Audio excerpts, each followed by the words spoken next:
Over the past century, estimates of deaths under communism range from 85 to 100 million people.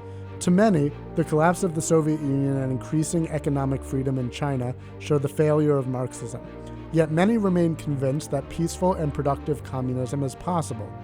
When asked about the Soviet Union, they may respond, but that's not real communism, believing that dictatorship was the problem, Stalin was the problem, not Marxist ideas. But communist dictatorships are not an accident.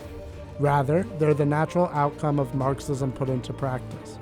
You, the friendly communist, might think you're nonviolent and wouldn't create an authoritarian regime if it were you in power, but if you're truly dedicated to bringing about communism no matter what, you would.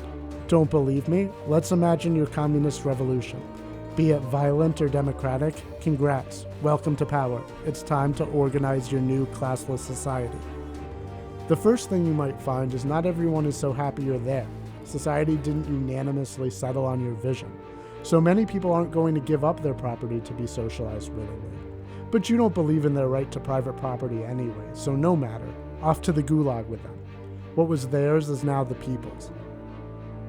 That wealth might sustain the proletariat for a while, but eventually you're going to have to start producing new goods for the people, from each according to their ability to each according to their need. But if people don't get to keep what they make, they don't have an incentive motivating them. Not to worry, the new socialist man will take care of that. Without capitalism driving him to be greedy, his mind will be refocused to take care of all the people. Except that didn't happen in any attempt at communism ever, because man's greed might be heightened by society, but millennia of evolution have also driven a desire to collect goods for oneself. So how do you motivate people to keep working and provide for society? Those that don't meet their quotas, off to the gulag. And those gulags better be pretty bad too if you want people to be incentivized not to end up there.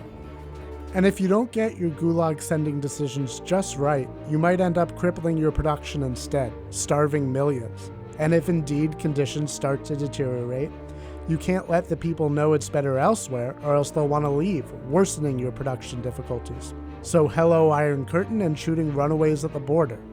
You don't have to have a violent evil goal to end up with evil if the demands of reality necessitate violence and evil to bring about your goal. Stop comparing the supposed evils of capitalism in reality to communism in your fantasy and start comparing the realities of both. One has lifted billions of people out of poverty, the other has killed 100 million of them. I'm Joseph Klein, thanks for watching.